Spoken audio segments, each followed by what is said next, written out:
Okay. So this will be the presentation, the outline of my presentation this morning. For forensic sciences, then we look at the country, Ghana.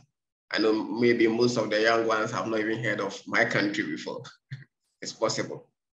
And we also look at how forensic science education is conducted in Ghana, what it is to become a forensic scientist in Ghana, and some institutions that are involved in the practice of forensic science in Ghana. Then we look at the main forensic lab, or the main institution that practices forensic science in Ghana. That is the Ghana Police Forensic Science Laboratory, where I work as a forensic scientist. So forensic science. Forensic science is science used for the purpose of the law. So consequently, any branch of science used in the resolution of legal disputes is normally termed forensic science. Forensic analysis is performed on evidence to assist the courts. So we as forensic scientists, we help the court in establishing physical facts so that criminal or civil disputes can be resolved. So we assist the traditional investigators.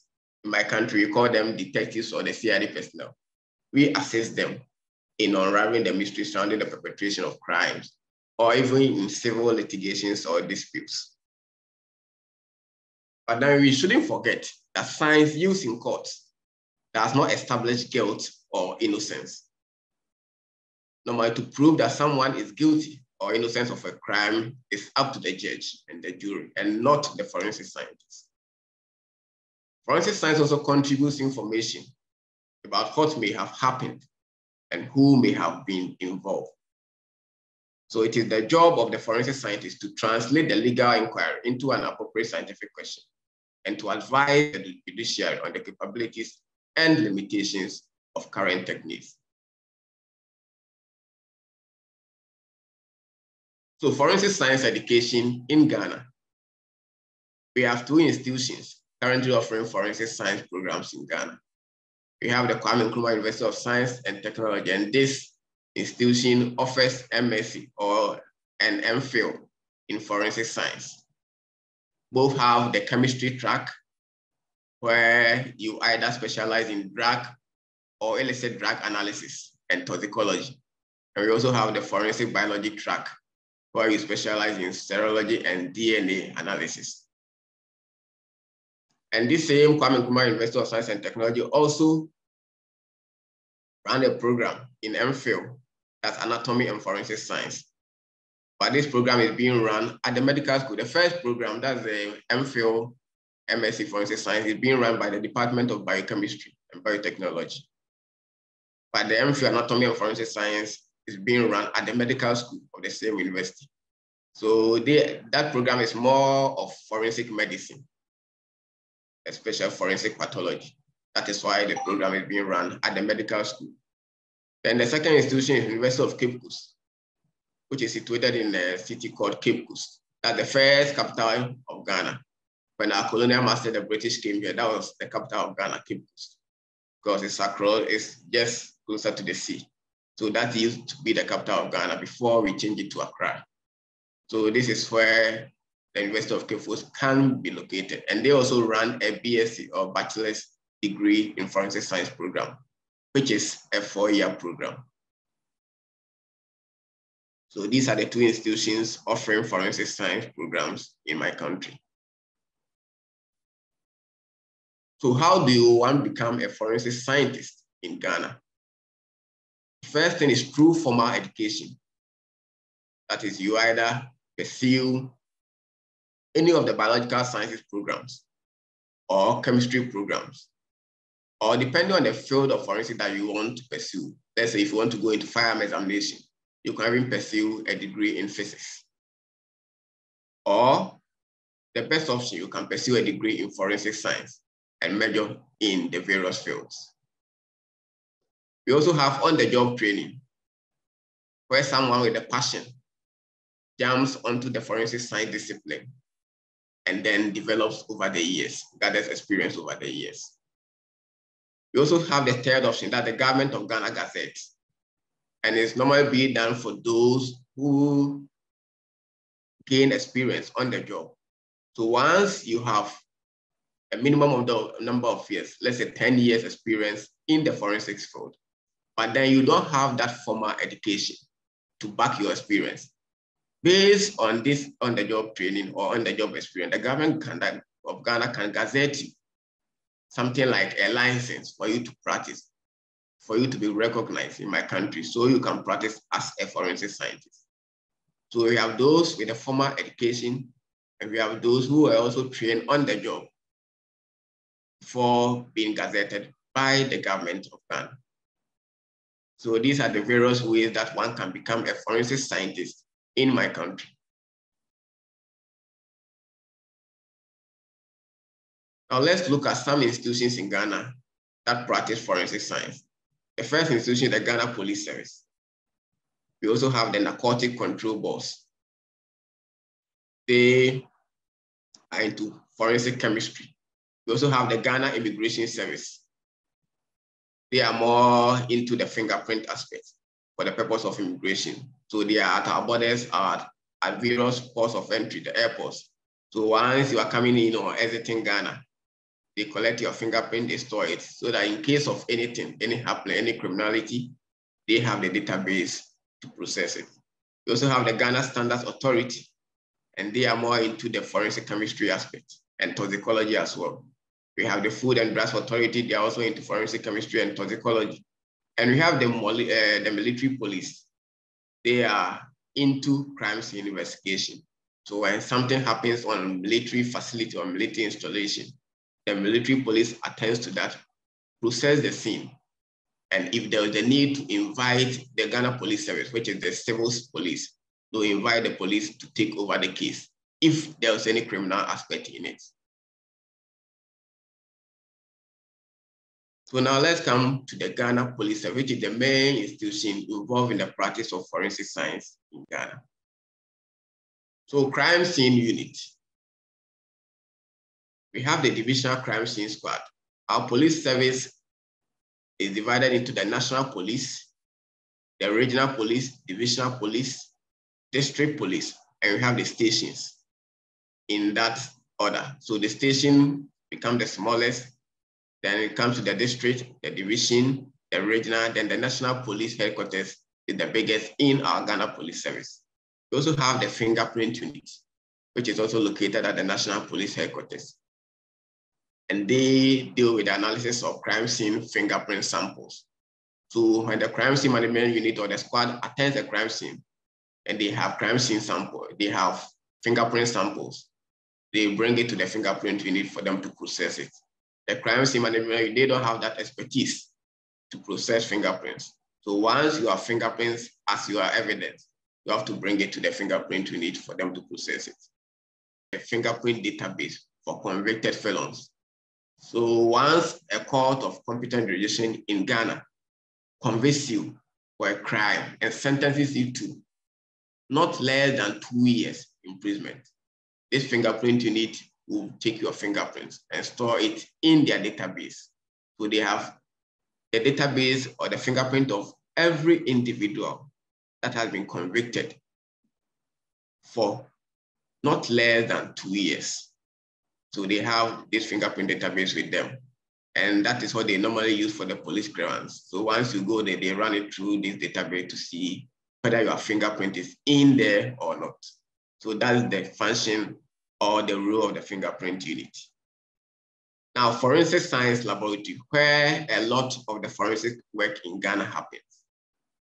So the forensic science laboratory in Ghana plays a major role in our criminal justice system. So this is the building. You can see the building over here, the building of the current forensic science laboratory. The building contains 5 sections.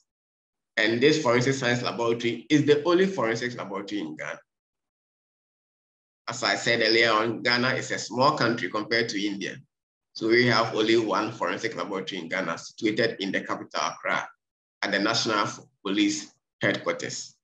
So any crime that happens anywhere in Ghana, any crime scene sample coming from any part of Ghana lands at the forensic science laboratory in the capital. That's the only forensic science laboratory in our country. And we have 5 sessions at the lab. We have the biology session, we have the chemistry session, we have the question document session, the firearms and ballistic session, and we also have the photography session. So when you come to the biology section, where I find myself, we do two types of analysis. We have something called serological analysis. That is the examination or analysis of body fluids. So any fluid that comes from your body, blood, saliva, semen, anything fluid in nature, lands at the biology session. And we conduct what we call serological analysis on them to ascertain whether, in the first place, they are the body fluid that an analyst or a crime scene investigator suspected at the crime scene. And then secondly, whether they are from human or a different source. Because normally we are only interested in human source. There are some cases that we might be interested in animal source of body fluid too, depending on what the suspect said in his or her question statement. Then we also conduct DNA analysis. So if the crime scene sample is fluid in nature, we first subject it to serological analysis. Once we get to know that, yes, this is from a human source, then we go ahead with the DNA analysis. And DNA is very expensive in every part of the world. And this DNA laboratory or DNA section of the laboratory was set up with the aid of European Union. They came to help Ghana in 2011 to set up this biology session or the DNA session. And the DNA session of the Forensic Science Laboratory of the Ghana Police Service is the only DNA lab owned by a police service in West Africa.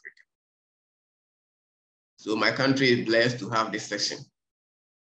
Ghana only has the only DNA analysis laboratory in Ghana. That's police DNA laboratory in West Africa. So we don't work on samples coming from my country alone. We work for samples coming from the entire West Africa sub-region, especially the Gambia, the Liberia, Sierra Leone. We normally work on their samples for them. So, as I said, the biology session, two analysis, serology, and then DNA analysis. These two analyses are done at the biology session of the Forensic Science Laboratory. We have the chemistry session. They are involved in the testing of illicit or banned drugs, like the heroin, the cocaine, the cannabis, or what we normally call in my country, weed. So they test these banned drugs. So if a crime scene investigator processes a scene, or if someone is arrested with such a banned drug, the crime scene sample is brought to the chemistry section of the forensics lab for a forensic analyst to ascertain or determine whether this is heroin, whether this is cocaine, whether this is cannabis, etc. They then write their report to the court before the court can determine the fate of the suspect. We also have question document section, also situated at the Forensic Science Laboratory. And they work on question documents that are in question. Let's say signatures, handwriting. So when such evidence or such samples are encountered, they are submitted to the document section of the Forensic Science Laboratory, especially in wills. Sometimes in Ghana, a lot of men die without leaving a will. So then a whole lot of litigation come in when it comes to their property, where some people even end up signing fake signatures of such people, such deceased person. So such samples are brought to the question document session for examination and then report to the court. We also have the firearms section, and they work on firearms that has been used in committing or perpetrating crimes. So when someone commits a crime with a firearm, it is brought to the Forensic Science Laboratory, that's the firearm or ballistic section. Then they do what we call a test fire. They test fire with the same type of ammunition or bullets that the weapon uses. And then with the help of a comparison microscope, they're able to know whether the particular ammunition from the crime scene came from that particular weapon. And they also write their report to the court. They are also involved in crime scene processing. And there's the need for them to attend crime scene. A firearm expert or a ballistic expert also attend crime scene, even at autopsies.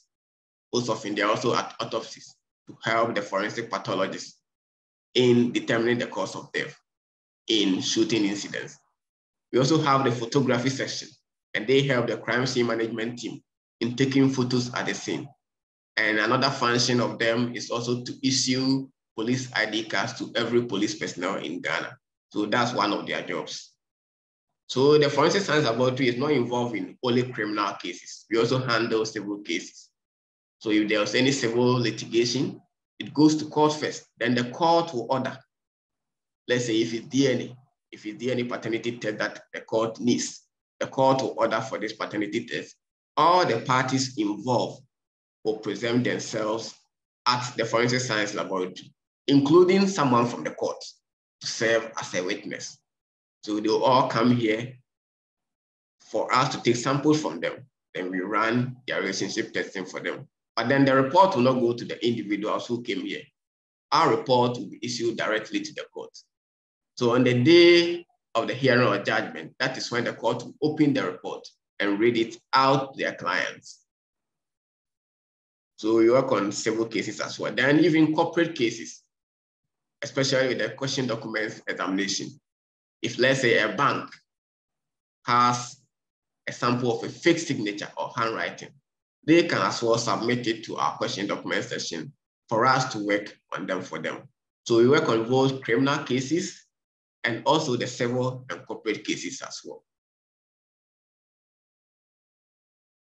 We are also involved in the training of our police recruits.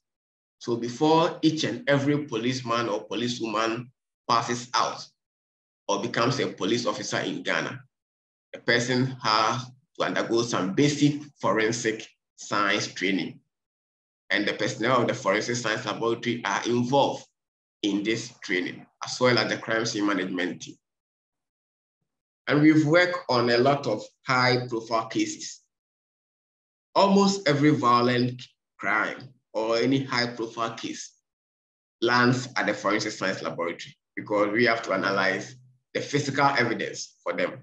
You know, 21st century policing is going scientific. We are going, or we are trying to avoid the old tradition where courts were convicting people based on eyewitness accounts. What if someone hits someone for no reason? The person will just go to court and give a false testimony. So 21st century policing is trying to shift from the traditional evidence type, like the eyewitness account, to scientific evidence. And that is why we as forensic scientists, we play a major role. So my young students sitting there, you are very important in the society that you find yourself. In fact, you are the future of the criminal justice system in your country. You are going to help or augment the efforts of the traditional investigators. In Ghana, we call them the CID people or our detectives. I don't know how you call them in India, but that's how we call our traditional investigators in Ghana, the CID people or our detectives.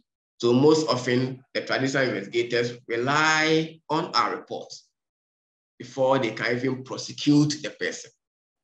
At times, depending on the report that we generate, they don't even prosecute suspects at all because they know they have no case in court as a police institution. And though each and every member or staff of the forensic science laboratory is a police officer, that doesn't mean we always support the prosecution. No. Our work as forensic scientists is to give an unbiased report. Once you bring in sample, what we want is the truth. We are policemen, yes, but it doesn't mean we support the Ghana police. It doesn't mean by all means we have to know the person. No, we just want the truth.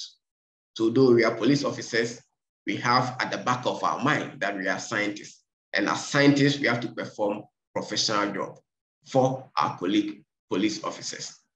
So because of our past records, our Ghanaian populace or our citizens trust us. Though we are also policemen, when we issue reports, they trust us. Because most of them have even gone on, especially the civil cases, to seek second opinion. And they've all come back with the same results. So we've built that trust over the years. So once a report is issued from the Ghana Police Forensic Science, everyone believes that, of course, it's a genuine report, though, as I said, we are all policemen. We don't employ civilians at our forensic science laboratory. If you want to work here, then you have to join the Ghana Police Service. So these are some of the high-profile cases. You can read them at your own time online. We have one, which is the missing Takoradi girls case, which sparked a lot of public outcry. These 4 girls were kidnapped. In the end, they were murdered in cold blood in Ghana. So DNA analysis came in. We only had their bones. So we took samples from their families, their moms, their dad, their close relations. Normally, when you are going to do a relationship testing in DNA for such cases, it is best you sample the close relatives. When you don't get them, that's why you try to use distant relatives like the cousins, the uncles. But if you have mother and kids or children, they are the best samples to take. So we took samples from their parents as well, because these were young ladies, so they didn't leave behind any case. So we took samples from their parents. And at the end of the day, we got to know that, yes, the bones that we found were actually coming from these missing Takoradi girls. So Takoradi is a city in Ghana. That's why the media captioned it missing Takoradi girls. So those involved, they were, of course, Nigerians. They were not even Ghanaians. The perpetrators of this unwarranted crime were from Nigeria. So they've been sentenced to death. But then in Ghana, we don't kill people over here. Even though you'll be on death penalty, you'll be in jail forever. So it's equal to life imprisonment. Since 1992, we've not sent anyone to the gallows, no, in Ghana. No president has even signed. Since Ghana entered full democracy, that's our 4th republic, we've not, though the court will sentence you to death, because the penalty in my country for death, for murder is death. It is written bold in our constitution that anyone who commits murder shall suffer death. So the court will give you the death penalty, but then we will not kill you. You'll be in jail forever. So they are based on the DNA evidence, and I was in court with my boss to testify on this case. Based on the evidence that we give, the court, that the judge and the jury sentenced, I think there are 3, if I remember well. Yes, there are 3 guys involved. And they are at our maximum security prison in Ghana now, on death penalty. But then, as I said, they will be in life imprisonment. And this is another case. The media chose to title is "Money Can't Compensate My Unlawful Jail." Eric Asante. Eric Asante was a teacher in Ghana. He's no more teaching, but he used to be a teacher. That's a primary school or basic school teacher in Ghana. Now, this man was convicted for defilement. Defilement in Ghana is having sexual intercourse or having carnal knowledge of someone below the age of 16. So a girl of 14 years alleged that Mr. Eric Asante, pictured over here, slept with her, that she got pregnant, and then brought forth a child.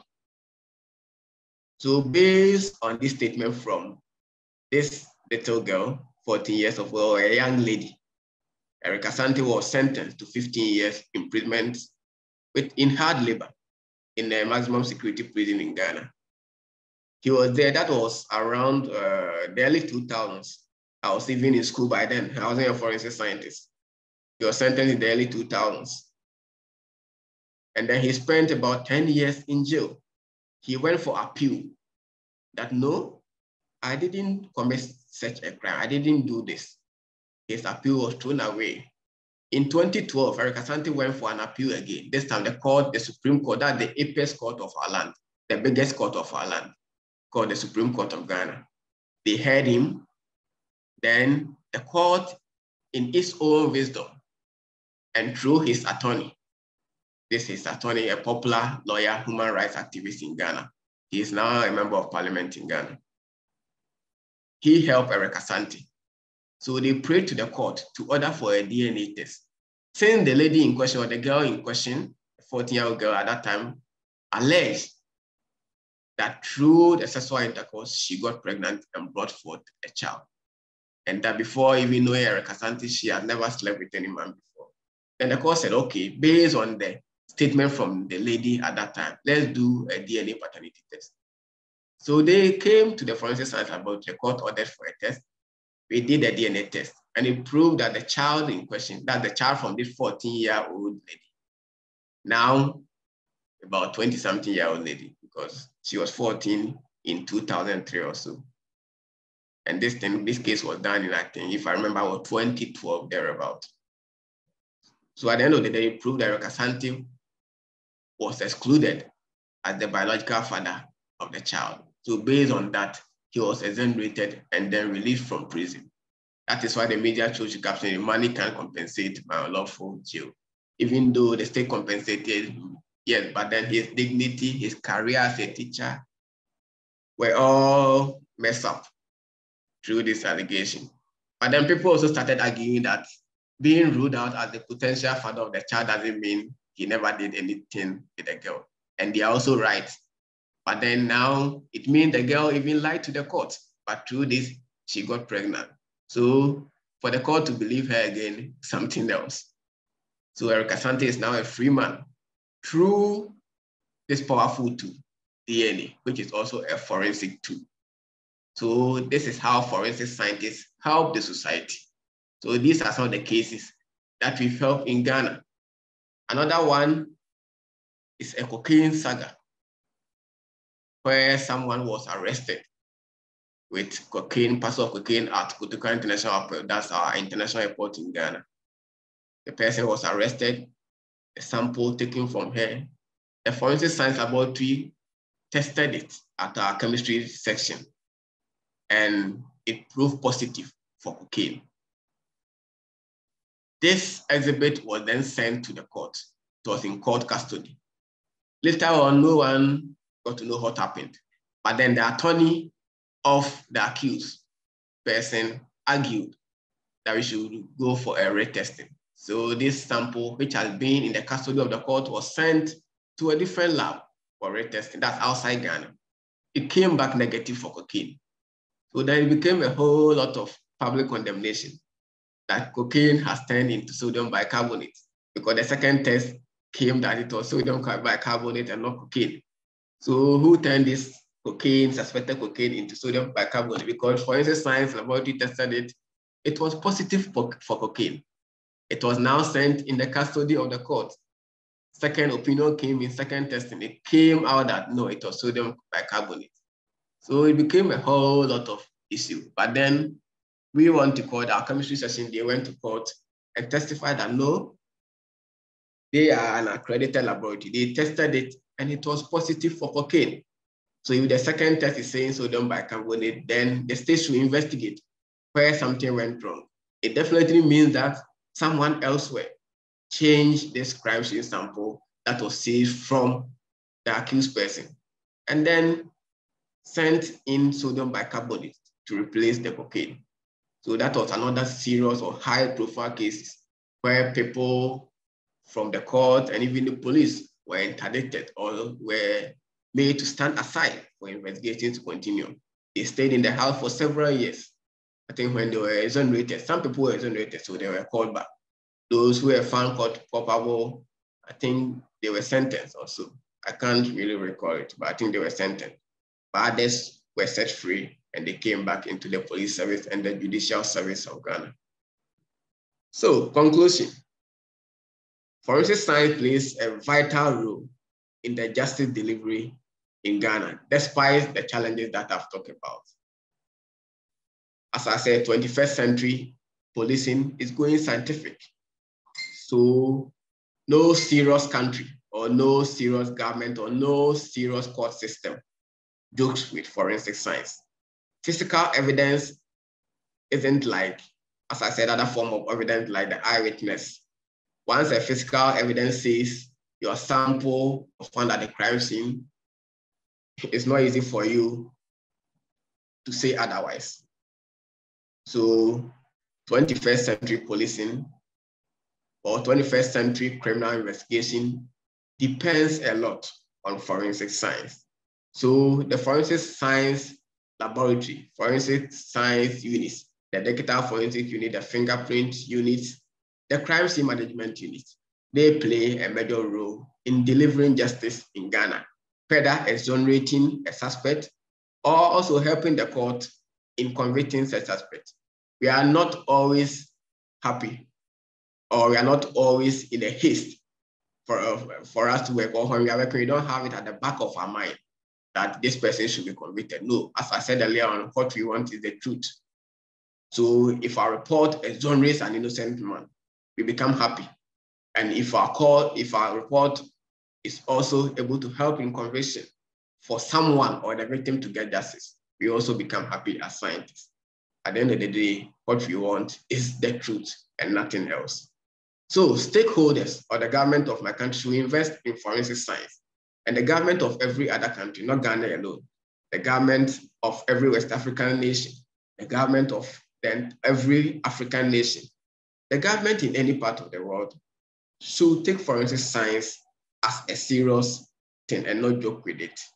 If we really want a good justice delivery system in our country, each and every country should take forensic science as a serious thing, because it is the heart of 21st century policing, and it is not going to go away. Forensic science is here to stay. We will rather keep on developing it.